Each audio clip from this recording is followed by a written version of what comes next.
now listening to the Fantasy Whisperers podcast with your hosts, Johnny Game Time Hicks and Big Travy. Why, hello and welcome to the Fantasy Whisperers podcast. That's Big Travy and I'm Johnny Game Time Hicks, and we're here to give you that fantasy football fix here on this awesome Monday. Big Travy, week 3 is after tonight. We'll be in the books already, man. I tell you what, this fantasy season is just flying by. I don't know if it's because we're doing the show or what, but man, can it just slow down a little bit? Unfortunately, I don't think it is at the rate it's going now. It's not only going by too fast, but it's not going according to plan at all. No, not. The NFL has officially turned upside down, and we'll get into a couple of those things in this episode, which I'm completely psyched for. But yeah, the NFL has no chill right now. No, none at all. Like Big Travy said, this is episode number 25 already, and we're doing our downs, rebounds, and crowns episode. So we'll be going through and giving you all those players that performed well for your team, all those players that disappointed for your team, and those steady hands that continue to produce week in and week out. And then we're going to give you guys a couple of waiver wire options to pick up on the waiver wire, because that's always exciting. And then we're going to close the show off with a couple of guys that it might be time to just cut ties with. You know what I mean, Big Travy? Yeah, unfortunately, we bought a bunch of off-season hype on some guys, and there is no sign of life. It's time to pull the plug on the assisted living. For sure. For these guys. But Travis first. Dude, I got to tell you something that's it just blows my mind, all right? So this week, okay, I am, when it comes to fantasy football, I am super superstitious, okay? I do the same routine every Sunday. I wear the same jersey. I do the same thing. We wake up, we do the morning show, you know, I feel good. But unfortunately, this week, man, my boss came to me. They did the whole, the office on the, yeah, we're going to need you to go ahead and come in on Sunday, you know? And Sunday's my day off. And so it completely threw off my whole day. You got lumbered. Yeah, man, I got lumbered, and it sucked, dude. I woke up, and I just started second-guessing my starting lineup. I ended up switching guys out, and it ended up really screwing me. But I hate when that happens. Yeah, so, Johnny, you just got to trust that gut, man. I mean, that's the bottom line, and don't second-guess yourself. But I think, you know, like most things, there's going to be overreaction about a lot of things, and we'll dive into this. I wouldn't get too freaked out. Things tend to regress to the mean, and no matter if you're going back and forth on guys, if you've got the studs in your lineup, you've built a solid base, I think you're going to be okay. For sure. All right, buddy, let's jump on into this episode. We're going to start it off with the little news and notes.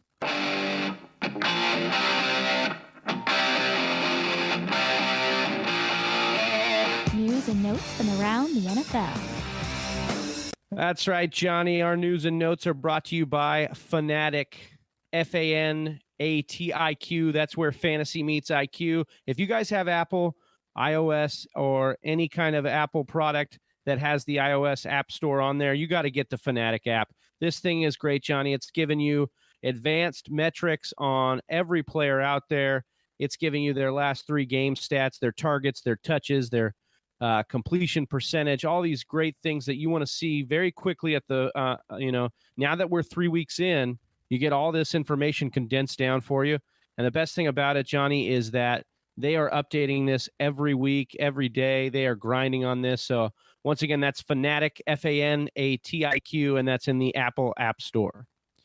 All right, Big Travy, just a couple of news that came out today we saw in today's show, or today's games, excuse me. One minor, AJ Green, he exited with, or expects to play in week 4, but he exited with a groin injury for a little bit. Are you concerned about this at all? Yeah, I am kind of concerned. It's looking like it might be something where at least he mixes 1 week at least. And we'll talk about Tyler Boyd, of course, but this definitely is an upgrade for Tyler Boyd, who was already seeing work with A.J. Green in the lineup. But this is a weird injury. Kind of looked like his arm or his elbow at first, and then it ended up being a groin injury. So I was just kind of it was a little weird for me on that one. Yep. And then Rex Burkhead was being evaluated for a neck injury. He played 5 snaps in the first half and 2 in the second half. We will get into Rex Burkhead a little bit later in the show, but Travis, man, Rex Burkhead, man, is just always injured, always. Yeah, I feel like Rex Burkhead is the story of what could have been all the time, and we're just going to continue to see it. Great at the advanced metrics that make you a good football player. That is why Belichick went and got this guy. Not great at staying on the field. So unfortunately, that's been the story of his career so far. And we had Matt Breida exit the game, and it looked like a terrible injury. It looked like he was going to It was non-contact. And it looked really nasty. And but he came back in, Johnny, and bossed it out, got to 100 yards, and really looked good again, looked explosive. Yeah. Unfortunately for him, and I think we're going to hit this next piece of news probably next. Yeah. Jimmy Garoppolo goes down to what they believe is a season-ending ACL or MCL injury. We'll get that confirmation today. By the time you're listening to this podcast, you'll probably have confirmation on what that injury is. Mm-hmm. And I think that's just a downgrade for the San Francisco offense on the whole. Yeah, I completely agree. And then we'll touch on a couple of just not injuries, but it's expected that tomorrow it is to be announced that Baker Mania has officially begun. I mean, it had begun the other night, but it's going to be official tomorrow. They're expecting the Browns to name Baker Mayfield the starting quarterback moving forward. And then also with my Arizona Cardinals, the Red Sea has Rosen finally, and they did what they should have done 3 games ago, and they put in Josh Rosen. So that'll be interesting moving forward and seeing how those teams are affected. I know that Baker Mayfield, we could just start real quick. Baker Mayfield looked good in his start. I'm excited. I'm a huge Baker Mayfield fan. I'm a Sooners fan, so watching Baker Mayfield, you could feel the excitement in excuse me. There we go. Whoa. You could feel the excitement in the arena, but not only there. I mean, we're seeing Josh Allen got his first start, and he comes out and just lights it up as well. And Josh Rosen, he didn't end up leading the comeback, but it was just a little too late. I thought that they put him in way too late to be able to do or solve anything in that game. They put him in with 4 minutes left to go and expect him to lead us back. I was a little disappointed in that, but it's interesting that we're seeing, these rookie quarterbacks who everyone, when they're coming in, they're like, oh, they need to sit, they need to learn, and yet all of these examples of these rookie quarterbacks coming in, and they're producing right away. Yeah, you just like to see a guy have a better situation. I mean, you look at a guy like Patrick Mahomes, who got to sit behind Alex Smith for a year, really study and learn the offense. Got 1 game in last year and then was able to come in this year as the guy. You just look at situations where that has worked out better when you didn't have to throw the quarterback to the fire. Now, there are times where, it starts bad and ends up better. Jared Goff, Carson Wentz, some of these guys that come in are thrown to the wolves right off the bat, but still are able to find a way back and make it successful, make themselves successful at the NFL level. So it's a mixed bag, but here's the thing. I'll touch on Rosen. I would love to see Rosen come in because I think this actually could upgrade this offense. You could see David Johnson get a little bit more work here. I would really appreciate that. Rookie quarterbacks tend to love their safety nets, and that tends to be tight ends a lot, but it also tends to be running backs. Right. And who better than David Johnson, who needs to run more routes and catch more balls in order to return that draft value that he was taken with. Right, for sure. All right, let's jump into the show. Travis, you ready? Let's do it. All right, we're going to start off with the downs, and we're going to start off with the quarterback position. Travis, you want to go ahead and give us who your down quarterback is for this week? Yeah, so basically, if you had this guy fired up, you were kind of let down this week, and that's Andrew Luck.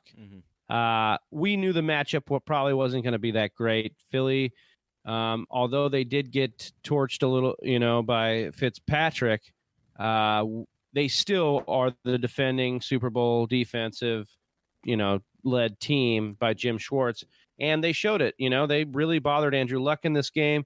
He was 25 of 40 for 164 yards and a touchdown, only 14 points in most standard leagues. It was just not good enough. It was rainy. It was a little weird of a game. And he just did not have the zip and the connection we had seen him kind of gain. I wonder if Luck is going to be that situation where we're not seeing him at that elite level till maybe 6, 7, 8 weeks into the season. Maybe he needs to knock some more of the rust off. Don't want to get too carried away. He looked good in week 1, looked decent in week 2, but he did not look good in this game, Johnny.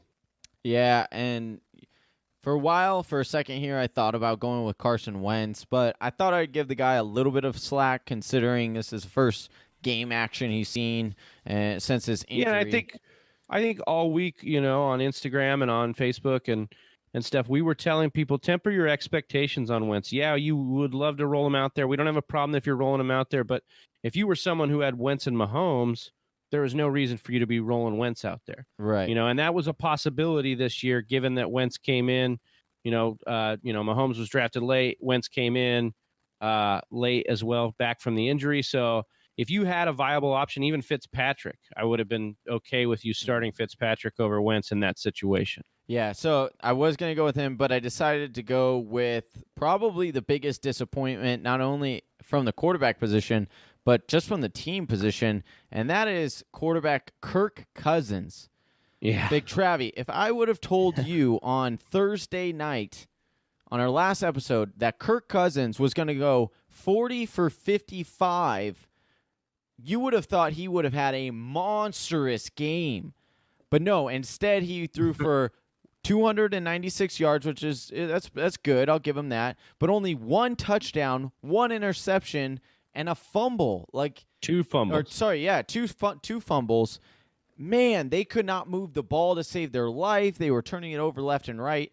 And as I have Kirk Cousins in one of my leagues, and I was so disappointed. I was expecting and counting on a lot more production than this. He ended up the day with about 10 fantasy points in standard quarterback, 4-point quarterback touchdowns, but in 6-point it was about 15. But still, this is very, very disappointing. Do you think better days are ahead for Captain Kirk, or is this Vikings team, not nearly as good as we thought they were? I think this just happens to be kind of a story with Kirk Cousins. He's a little bit inconsistent. On the whole, he puts up good numbers on the year, but he will have games like he tends to get this way sometimes. So, this was a trap game. I wouldn't overreact about this. And if you look at it, he still ended up with a decent amount of yardage. If he cleaned a couple things up, he probably gets a touchdown or two more. The average was horrendous. I mean, he had a 5.4 yard per attempt. So This game was not good for him.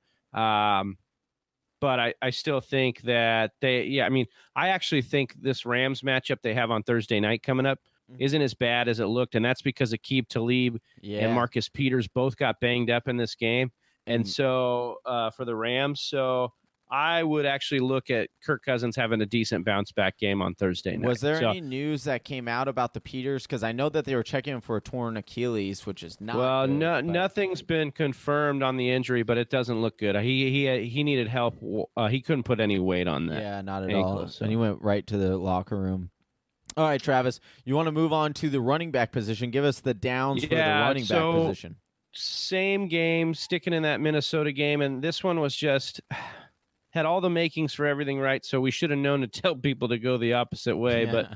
But Latavius Murray is my downer at the running back position, and that's because all week, after Dalvin Cook was was having trouble practicing, we knew the hamstring was an issue. Then he's announced out, and Latavius Murray, we talked about this on the show.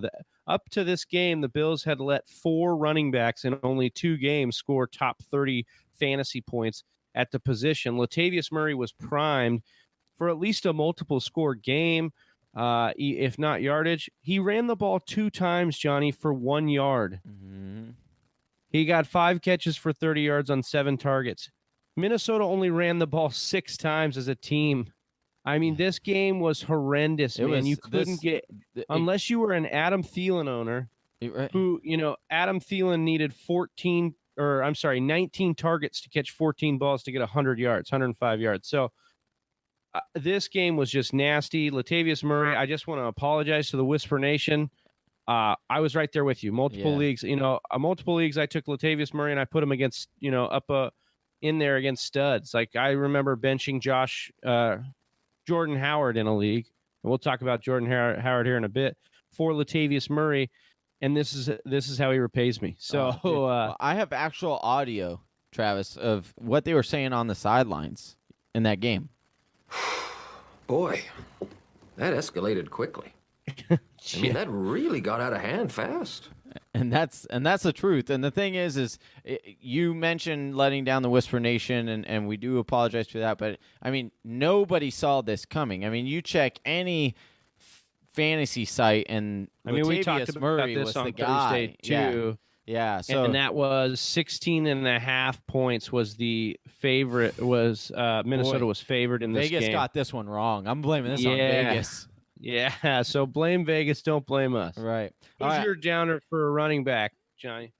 My downer is another one that, man, we were so high coming into this game, and that's Corey Clement, right? Yeah. Corey Clement, now you liked his touches. He had 16 carries for 56 yards, or sorry, the yardage isn't good, but you like the 16 carries, and then he had an additional 3 catches.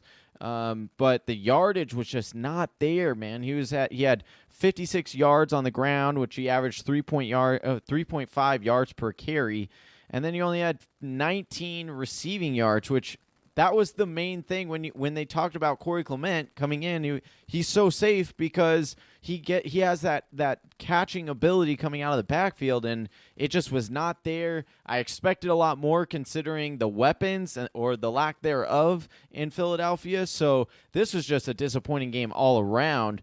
It's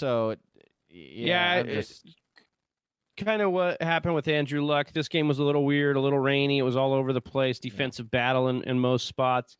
So it was a little funky. I do think that Corey Clement's a guy to be stashing, especially with the injury concerns of Jay Ajayi and Darren Sproles. But we'll get into waiver wires. But Wendell Smallwood is a guy to look at as well.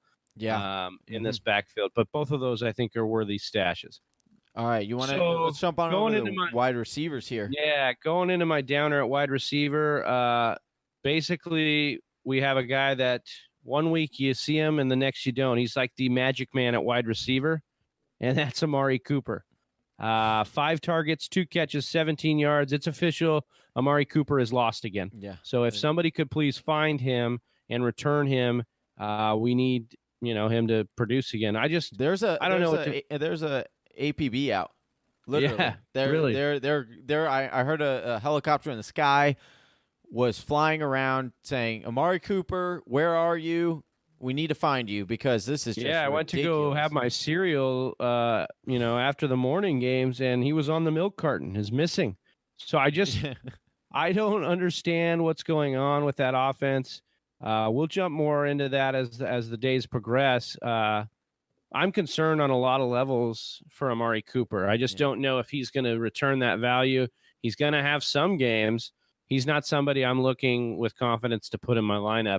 Yeah. This necessarily wasn't a great matchup for him at first look, but I thought that they would move him in the slot more. I'm interested to rewatch a lot of this game and see what happened and see where they used him.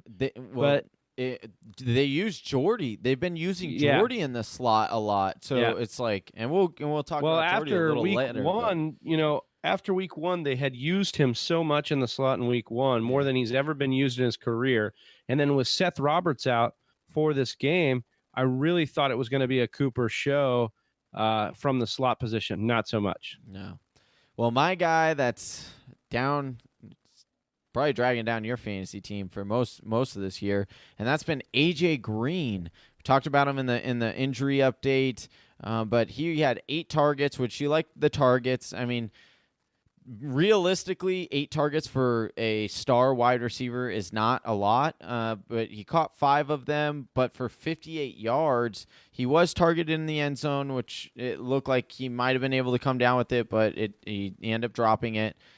So maybe if he would have caught that, he wouldn't have made this segment. But Travis, what's your concern with what's your level? I mean, you talked about the injury concern, but just from let the Whisper Nation know from a season-long standpoint, are you trying to maybe wait for AJ Green's next big game and then dump him if you can?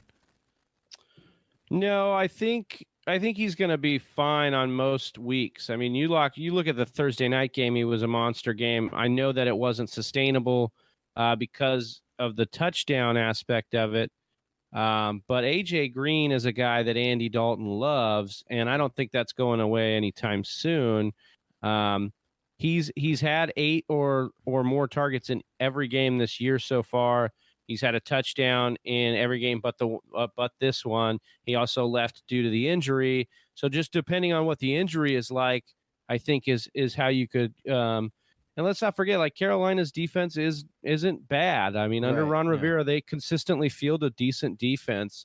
It was a tough matchup. I think Andy Dalton was picked off 4 times in this game. Yeah. Well, I want to mention this down week.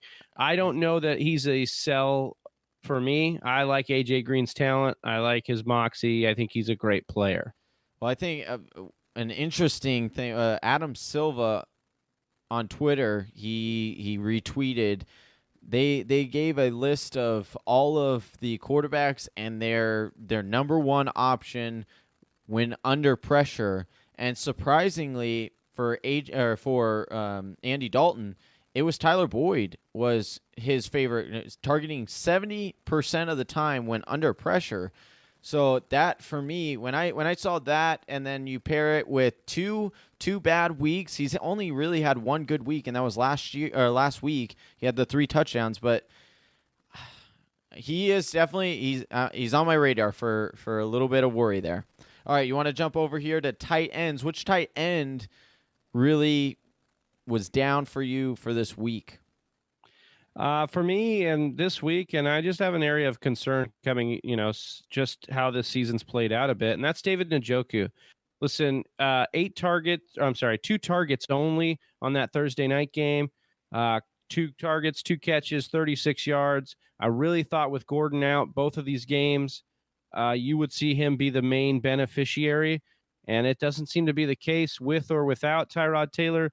We'll see. This will be a full week of preparation for Baker. So I'm not necessarily dropping David Njoku.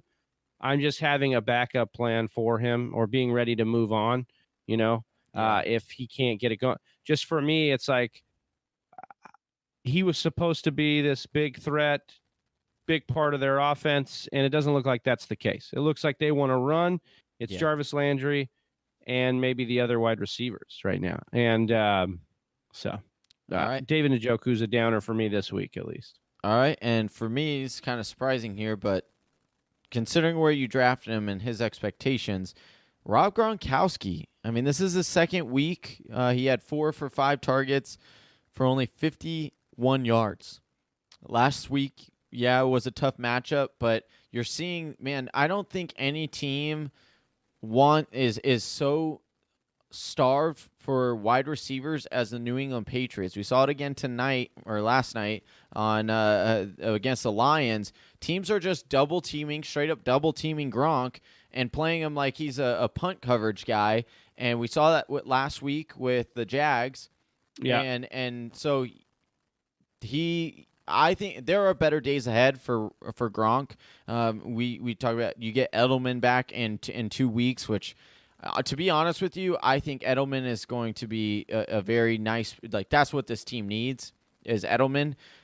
But I would consider Rob Gronkowski a buy low right now. If you can go to that Rob Gronkowski owner and you might be able to get him for cheap if you offer him maybe like a wide receiver 2 and a running back 2 or something like that. Maybe give him a decent tight end back as well as an RB2 and RB wide receiver 1 or 2. I think that might get the job done, and then you're gonna get Gronk and better days ahead for Gronk. Better days ahead, not just with Edelman, but with Gordon. I think having a deep threat in Josh Gordon to make the defense respect that. They won't be able to bracket Gronk as much. Correct. So I agree that any kind of addition of weapons in this offense will help Rob Gronkowski. So, yes, better days ahead for the Gronkmeister. All right. Next up are our rebounds. These are guys from every position that rebounded. They might have had a down week last week, but this week they showed up and showed out. Big Travy, you want to give us what quarterback was a rebound for you? Yeah, for me, and I don't know that anybody really started this guy, but just for me, it was nice to see for the offensive pieces that are around him, and that's Eli Manning.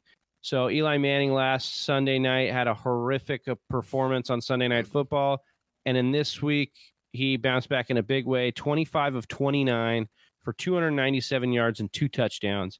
Really got everybody involved in this game in a big way. So I really like to see that out of Eli Manning. And like I said, it's not so much that Eli Manning's the guy I'm running out to go stream. It's that if I have pieces of that New York Giants offense, this is nice to see. Mm-hmm. They went on the road to Houston against a tough defensive front, and he stood his ground and did well against them. Yeah. Well, one thing I will note is, man, I talk about APBs out. Can a brother get an APB for OBJ wide open again in the end zone, and Eli is just not going there?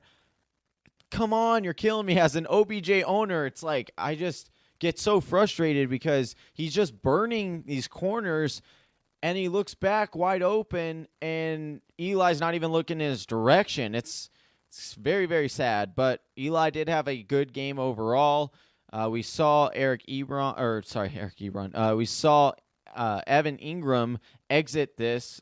No news has come out yet on the severity of the injury. It was a knee injury. Hopefully it's not too bad. Travis, I didn't get a chance to see this injury. Do you know anything? Did you see it? I have not rewatched that game. I know that he got banged up pretty good and he was out. So well, obviously by the time you guys hear this, you may have some more information. Monitor that. What I will say is what we saw with Evan Ingram's exit was Sterling Shepard get back involved in this offense. And so 7 targets for Sterling Shepard, 6 catches for 80 yards and a touchdown. He will be part of my waiver piece and what we talk about tonight a little bit on the waiver piece. And that's on the fantasywhisperers.com. Comes out every Monday night or Tuesday morning around that time to get you prepped for those Tuesday night waivers. All right. For me, my rebound quarterback is Cam Newton. Now, I understand he didn't have like a terrible week 2, but he had a pretty good week 2. He was QB7 last week, and then he jumped up to QB3 this week. But when you look at his stats, that's what I enjoy so much, right? You got 15 for 24, not a lot, but that's a good sign of a good balanced team. For 150 yards, not a whole lot of yardage. But what I like to see is the added rushing, and where he had he threw for 2 touchdowns, but he also rushed for 2 touchdowns and added 36 yards on 10 carries, Travis. 10 carries. Yeah. And this Bengals defense is actually pretty good. So moving forward, you and I both had Cam ranked top 3 coming into the season, and I'm feeling really confident about those projections moving forward, considering how he's been so far. Yeah, it just seems like the pieces in the offense are really assisting him. Like, I continue to think that a lot of what they said they wanted to do with the running offense and how straightforward they were being about their utilization of CMC was to get Cam some more favorable looks in the running game. Mm-hmm. And it's actually worked pretty well. You see him in the red zone doing his thing, getting those touchdowns. But on the same token, man, Christian McCaffrey, 28 rushes in this game, was a monster. Yeah. This is what they always said they were going to do, and they finally did it, and his touch count has gone up each week. It's gone from I think it's 15 to 20 to 28. Yeah. So, something like that. So you just see the progression going up, and that offense is just really. I think it's in a really good spot. Jarius Wright's been good. Devin Funchess has been good. They have pieces, and so I don't think that they're and then they have Cam, who's the motor. All right. Talking about rushing, let's move on over to our running backs that rebounded. Travis, you want to let us know on which running back rebounded the most to you? Yeah, unfortunately, this hurts my heart a little bit. My Green Bay Packers got smothered up, beat up by this guy. Adrian Peterson is my rebound this week. Last week, he went 11 carries for 20 yards, and this week he turned around and turned 19 carries into 120 yards and 2 touchdowns. He punched the Packers in the mouth, and he was not merciful about it at all. And I just think that AP, if the game script fits for them, if they are up and they have control of games, you're going to continue to see games like this. Mm-hmm. And then on the reverse side, you did not see Chris Thompson utilized here because of AP, because of the game script and them using AP to milk the clock and run out the clock. All right, for me, my running back that I thought rebounded pretty well this week, unfortunately, was Jordan Howard. He went 24 for 61, which you don't like the yards per carry there, but you like the number of touches that he was getting, 24 touches, and he also scored. He got in the end zone, but he also added 2 for 2 catches for an additional 20 yards. Travis, the big knock on Jordan Howard coming into the season was his catching ability, and he continues to not draw balls. Like I think the catching on the jug machine after practices has really, really benefited him, and he is becoming that true workhorse back that I think we all wanted him to be. And, I think that moving forward, Jordan Howard, I love. I mean, we already loved him coming into the season, but I just see him as this offense gets more comfortable and, understands a little bit more of the schemes. I just think that Jordan Howard's going to continue to get better. Yeah, Jordan Howard on the year has had 11 targets. He's caught 10 of them. So he's only dropped 1 ball this year so far. So just to your point there, yes, the carries are there in this game, 24. That's monstrous. You want to see that. The yards per carry is not a true determinant, but this you'd like to see that be a little bit better. But but give me the touches. Give me the touches. You want the volume. Yeah. My prediction on this game kind of came true. Arizona was fired up to be in this game. They played defensively really well in this game. They kind of saw everything Matt Nagy was wanting to do, and they dealt with it in a good way. It was really more on the Arizona offense in this game that really cost them this game. No, it was Sam Bradford. Let's be honest. Yeah. Fair enough. Goodness. For me, though, I will say this about Jordan Howard. Tariq Cohen and even Benny Cunningham were used quite a bit in the red zone. So, yes, he got the bulk of these. They were using these guys in the red zone. It was very scary as an owner of Jordan Howard in a lot of leagues.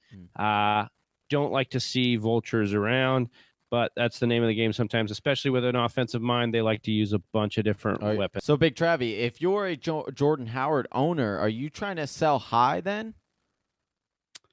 I have concerns about the Bears' offense on whole.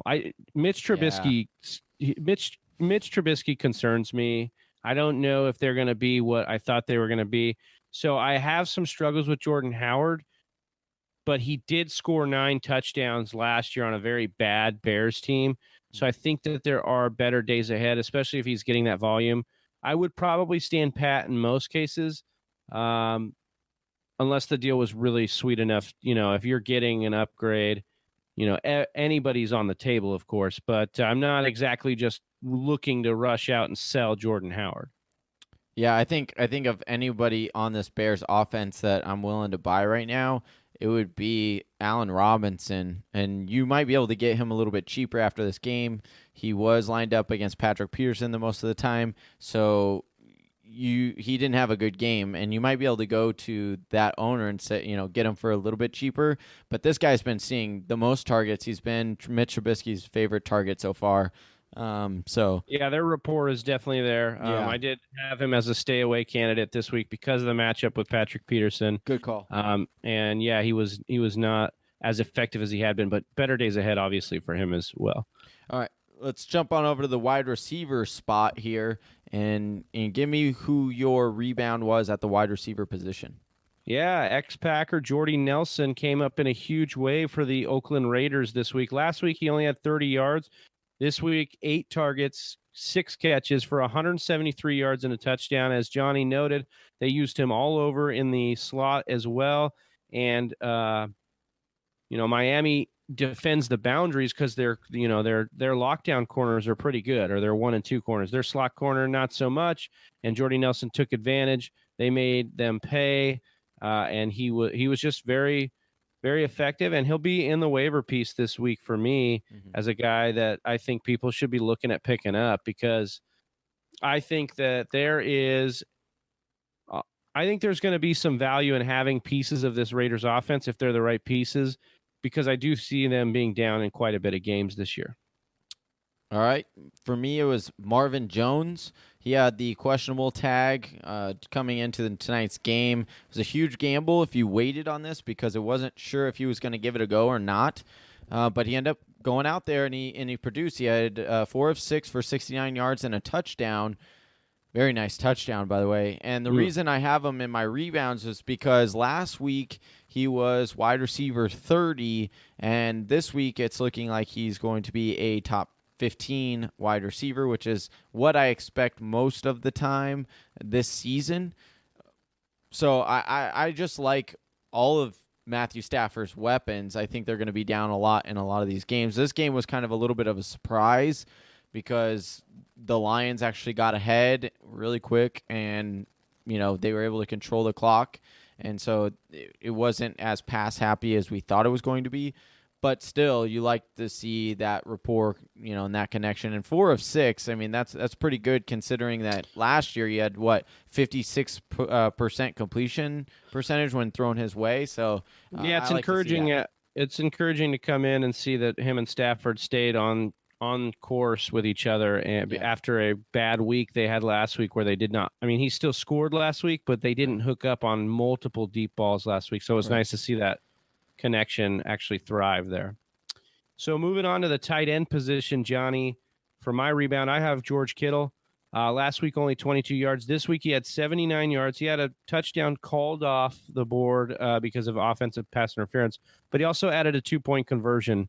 So he was very involved. If you think about C.J. Beathard coming in, I think Kittle could still be a very valuable piece of this offense as somebody that an inexperienced quarterback or a not as talented quarterback may lean on his tight end. So I could see Kittle being still valuable in this offense going forward.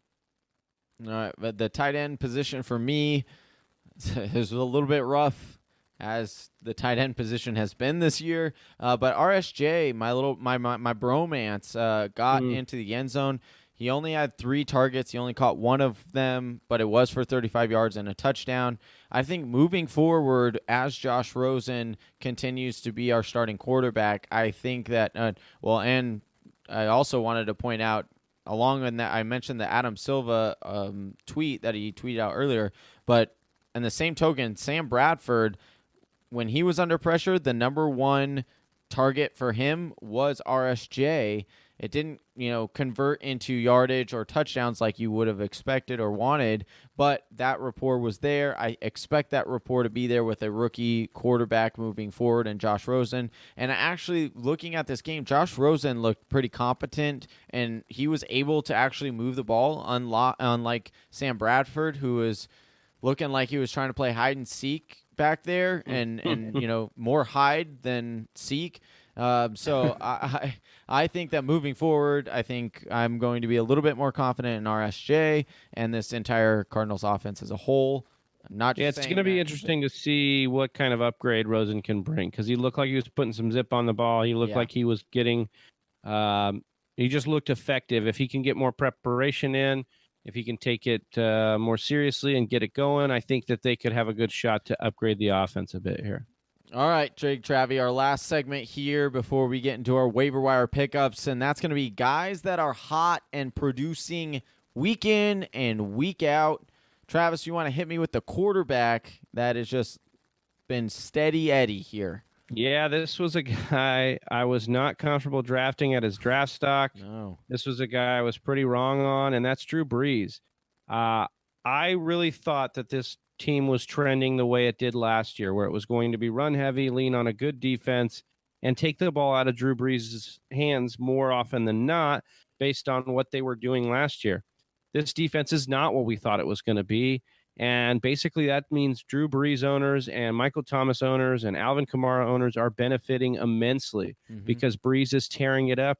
He just got done torching Atlanta for, incredible yardage, 5 touchdowns, 2 of which he ran for, like just doing everything out there.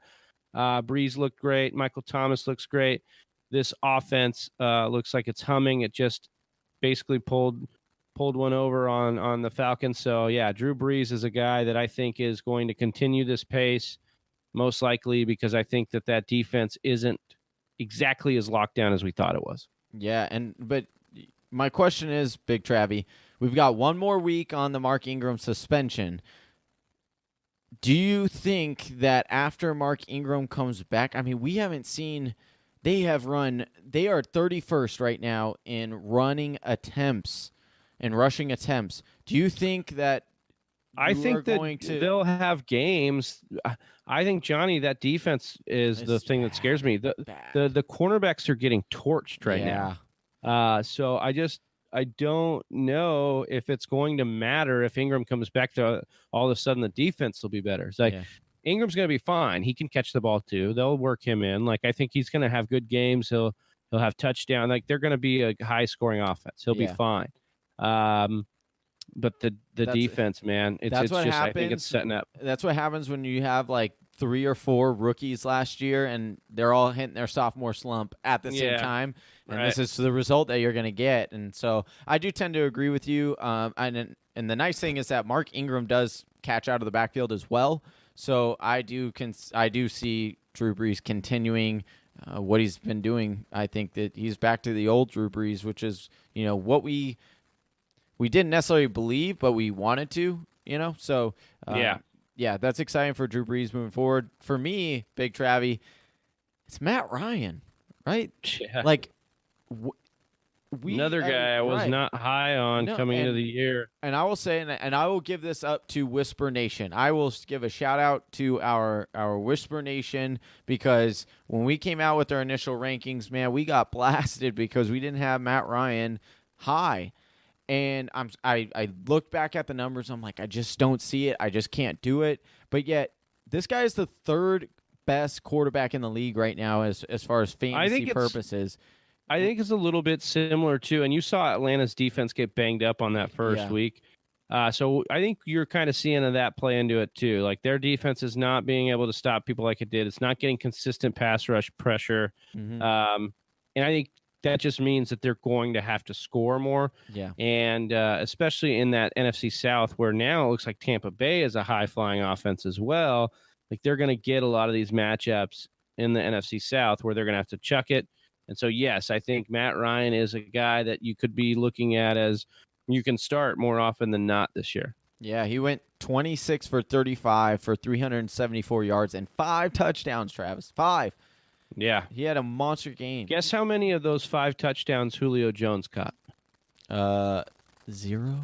Yeah.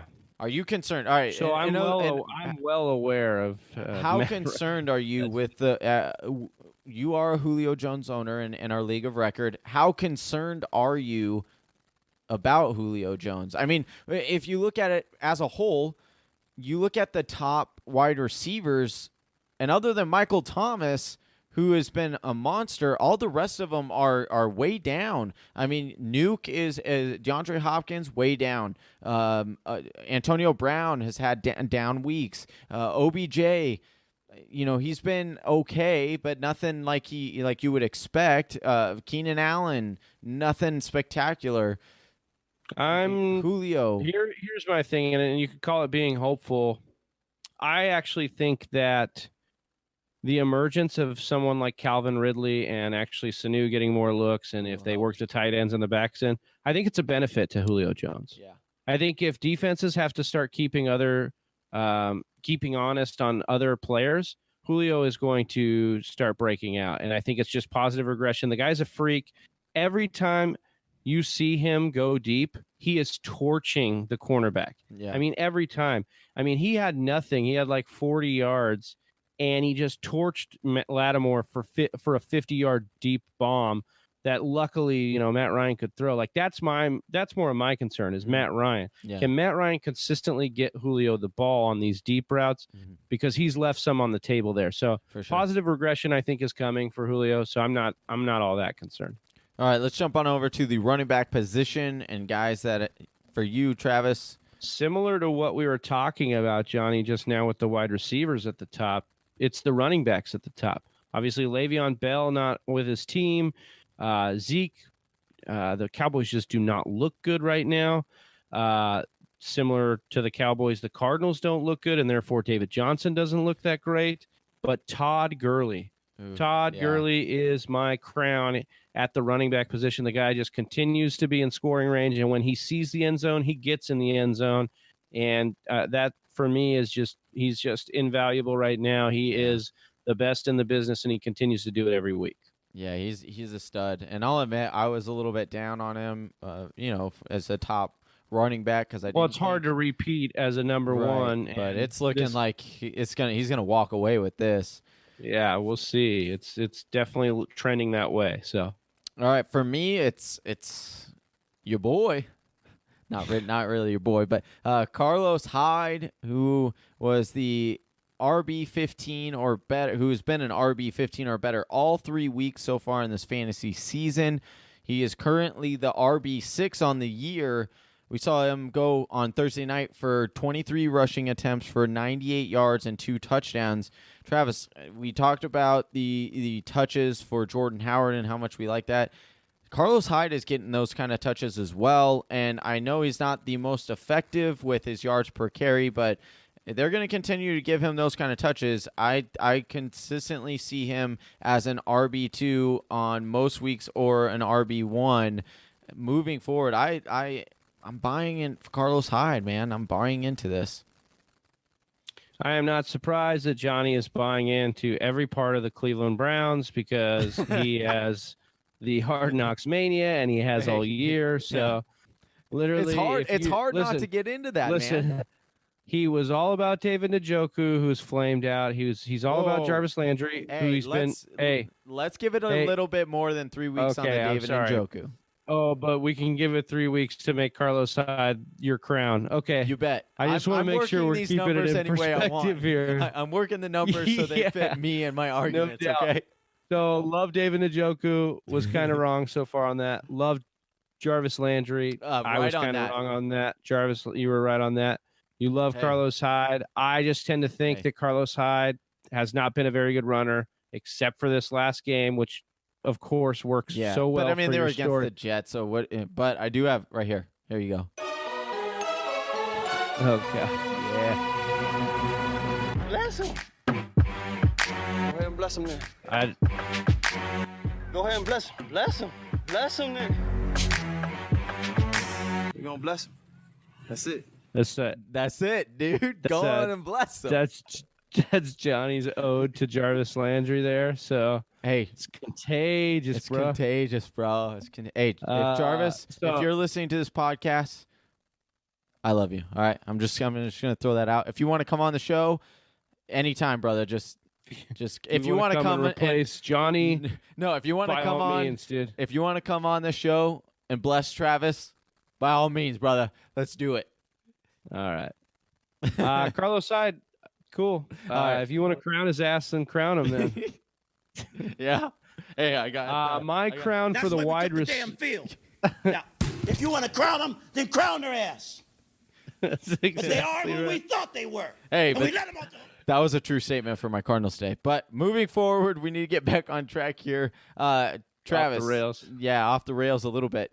Let me hear your wide receiver, and I got to give you kudos to this, man. I I definitely was a doubter, but no longer am I a doubter. I'm fully on this train and bandwagon with you, brother. Thanks for saving me a seat. Yeah, no problem. Whisper Nation, if you heard me this offseason, you heard me very high on Emmanuel Sanders. I felt like the community was sleeping on him based on his ADP. He was slipping very far, and he has yet to disappoint in a single week this year so far. You look at week 1, 11 targets, 10 receptions, 135 yards, and a touchdown. Emmanuel Sanders in week 2, 4 targets, 4 receptions for 96 yards. And then he turned around in this week, only 5 receptions for 38 yards, but he had a monster rush on a reverse for 35 yards and a touchdown. So your boy Emmanuel Sanders is out there working. He's a huge part of this offense. This offense clicks through him in the running game. And as much as we love Demaryius Thomas, he is declining. You can see it in his play every week. Emmanuel Sanders is the wide receiver to own in Denver, and he is my crown at the wide receiver position thus far. Yep. And then for me, I got to go with Michael Thomas. I mean, I know it's easy to do this, Travis, but if you look at it, like Michael Thomas was the 5th wide receiver, maybe 6th wide receiver off the board in some leagues, and it's more so the amount of targets this guy's bringing in and actually catching. Like, he was 10 for 10 for 129 yards this week. Last week, he had a very, very high reception rate. Week 1, he had 12 for 13. 12 for 13, and then week 1, he had 16 for 17. Yeah, it just the amount of the 90% catch rate, it's unheard of. Yeah. It is obviously not sustainable, but he is going to be close to those numbers. He's very sure-handed. He is in an offense with a very elite, accurate quarterback. Listen, we talked about how this was benefiting Breeze, their defense. It's maybe not benefiting anybody more than Michael Thomas. Yeah, man. So, and maybe Alvin Kamara, I think Alvin Kamara saw an absurd amount of targets Sunday as well. I think it was 19. Yeah, I will say that I am a little bitter towards Michael Thomas because if he would have done this last year, then my fantasy outcome would have been a little bit better. For Alvin Kamara, sorry. But yeah, it's insane. I love Michael Thomas moving forward. He's great. All right, Travis, why don't we give the people your tight end crown for that is going to go with the guy close to my heart because he's got the same name as me, and that's Travis Kelce. Travis Kelce's doing a lot of work out there. He had the bust week 1, but the last 2 weeks he's, as this offense has really gotten more consistent, because that was a weird game, that San Diego game, or I'm sorry, the Los Angeles Chargers game in week 1 for the Chiefs. Was very weird. And after that slow start, you look at Kelce has produced 100 yards or more in back-to-back weeks, and he had the couple touchdowns last week. He's a huge part of this offense. He's going to continue to do so. He's consistent as they come. And then for me, Travis, this might be a little bit of a cop-out here, but yours was a good one. I thought that yours would, but is there really anybody else? Like, I was looking at the landscape of the tight end position, man, and it is so just hit or miss with these tight ends. I mean, we thought that Gronk was going to be a sure thing, and he hasn't been. We thought Ertz, he hasn't been. I mean, he got Carson Wentz back today, and he still didn't put up a good game. So, man, this tight end position is just so hit or miss. I don't know what to do. Yeah, it's tough, but this is just the volatile position as it is. I'll say Jordan Reed has been a consistent part of their offense. He hasn't flashed as much as you'd like. Ertz has still been a consistent part of the offense. You like what he's doing there. Kelce, Gronk, I think there's better days ahead for Gronk. Days. Well, I think there are better days ahead for a lot of these tight ends. Gronk, as far as production thus far this year, it's hard. Yeah. All right. That's it for our crowns, rebounds, and downs, Big Travy. Time to move on to those what everybody loves, man. It's like Christmas morning, I should say Christmas Eve morning on Wednesday mornings when you check your waiver wires right when you wake up in the morning. Let's give the Fantasy Whisper Nation our waiver wire gems for this coming week. All right, so you will be able to catch all of these guys in the Waiver Wire Whisper weekly piece that I do on thefantasywhispers.com. But this is a little sneak peek, a little audio version of that. And I will start it off with Calvin Ridley. Johnny, Calvin Ridley basically showed up in this game and said, no, I'm going to be the lead dog for this receiving core in Atlanta. He had 8 targets for 7 receptions and 146 yards. A 20.9 average yard per reception. That's unheard of. Yeah, 3 touchdowns. His longest was a 75-yard bomb. I mean, this guy was balling out. We talked about him. I talked about him a little in the piece last week because he got the touchdown, but it was only on a couple receptions. Could he be this red zone threat? Well, he was that and more for Atlanta to Sunday. Mm-hmm. So it's important to notice that Calvin Ridley could be a big part of this offense. And if we're talking about Matt Ryan with a bad defense or a much more susceptible defense this year than it was last year, we're saying he could be closer to those MVP numbers. If he's going to be closer to those MVP numbers, Johnny, that means he's going to support 2 or more weapons consistently. Calvin Ridley is looking like that secondary weapon. Yeah, so if we're talking FOB, Travis, what percentage of FOB would you give up for Calvin Ridley? Are you going 10%? I'm probably going a little bit more. I think there's big upside with Calvin Ridley as opposed to some of these other guys. So probably in the 15 to 20 range is where I would settle on Calvin Ridley. Okay. I'm going to talk about Jordy Nelson. Okay. We talked about him a little bit earlier, but this is someone, if they continue to keep him in the slot position, I really like him there. And I think that, a lot of people thought through the first 2 weeks that, he's old, he's over the hill, he's not going to do anything. Well, I mean, he just showed that he still had it today.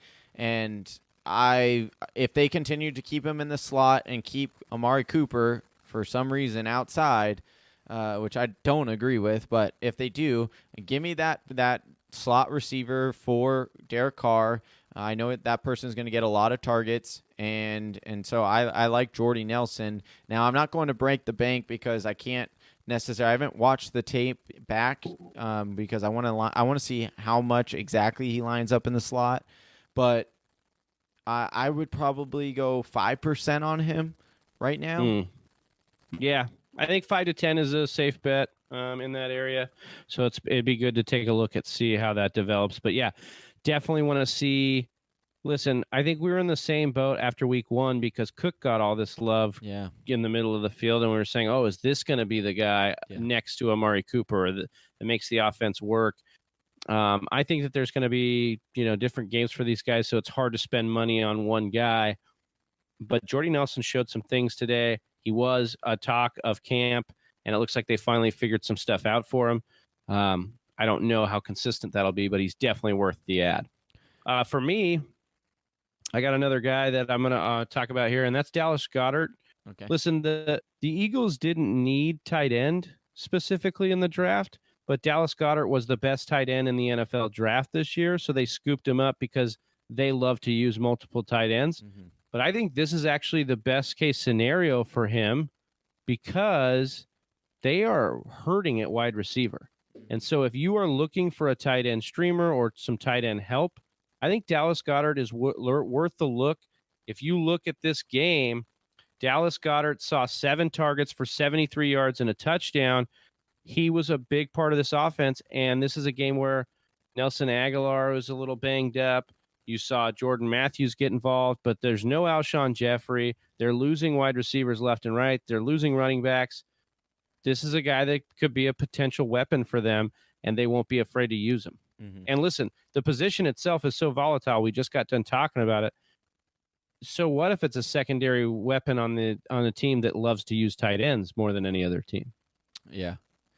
Player I'm going to talk about is kind of a skeptical ad, and that has to do with whether or not Jay Ajayi will be back in his health condition. But we saw Wendell Smallwood get in there and get some game action, and he looked pretty good.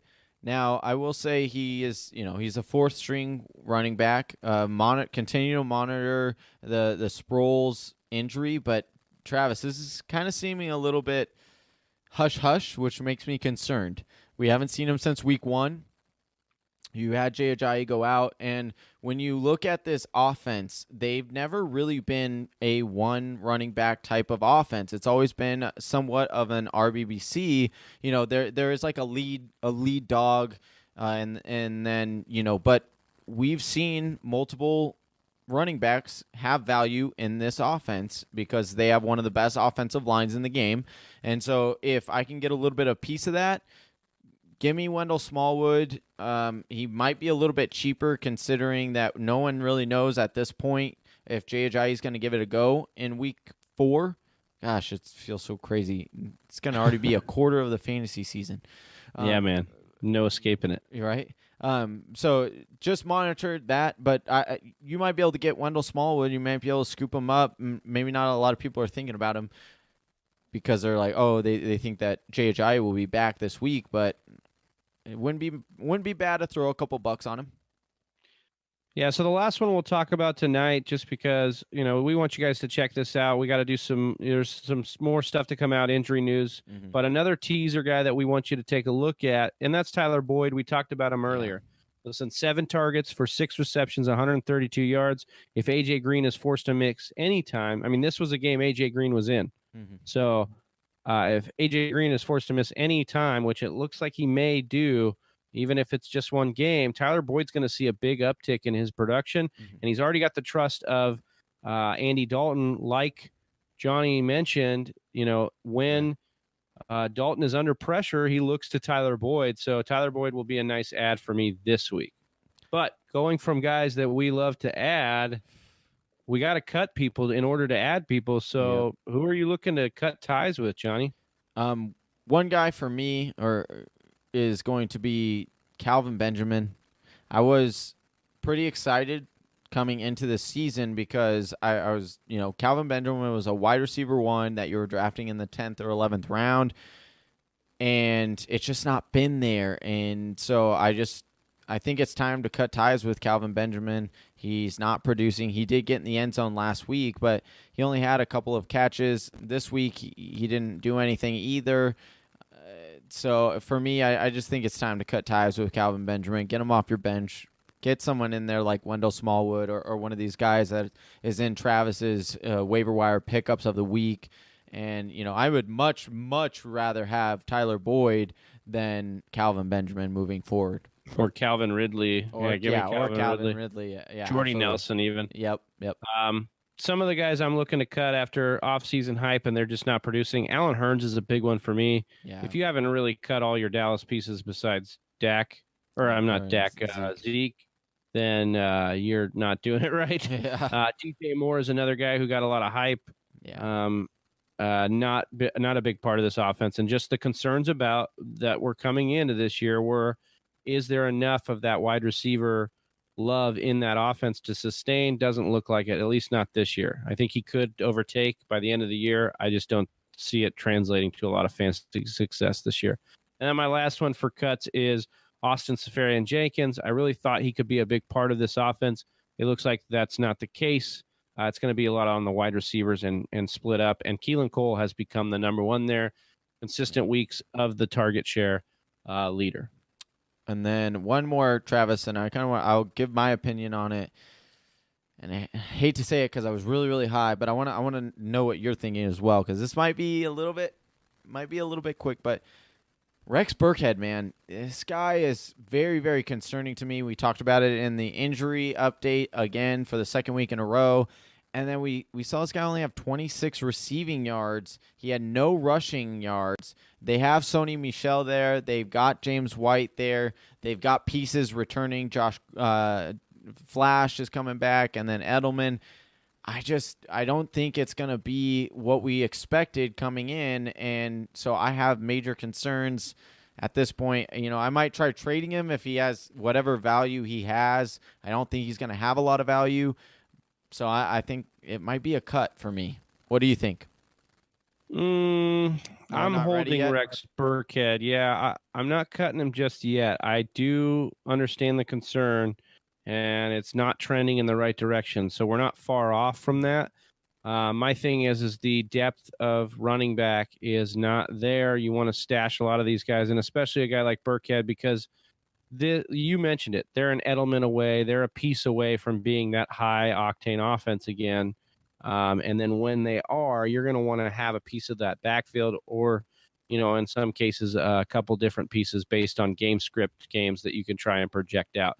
So I'm not going to cut yet on Rex Burkhead, but it's close. It's definitely close, and it's concerning. All right, Big Trav, I'm going to put you on the spot. One last quick and just real quick, rapid.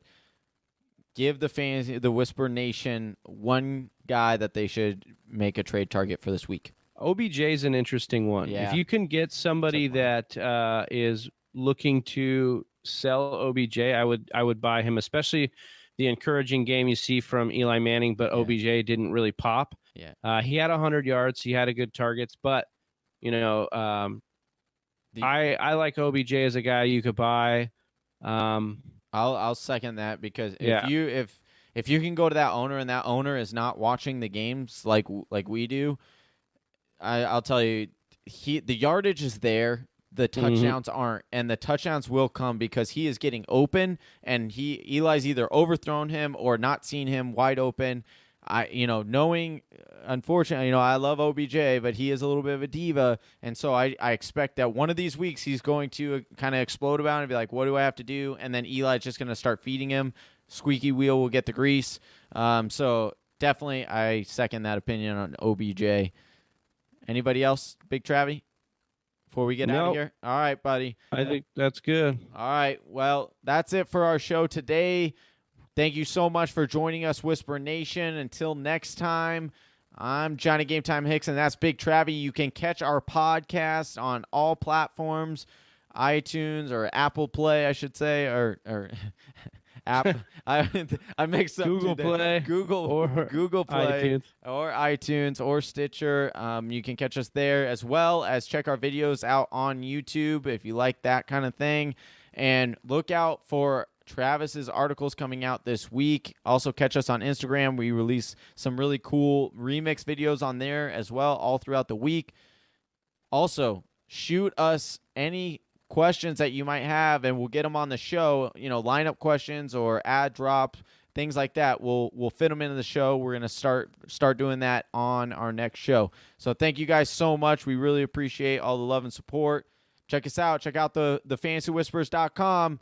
Till next time, I'm Johnny Game Time Hicks. That's Big Travy. We're out. Peace. Peace. Thank you for listening to the Fantasy Whisperers podcast. You can hear more from John and Travis on Google Play, SoundCloud, and iTunes. You can also follow us on Instagram, Facebook, and Twitter at TF Whisperers.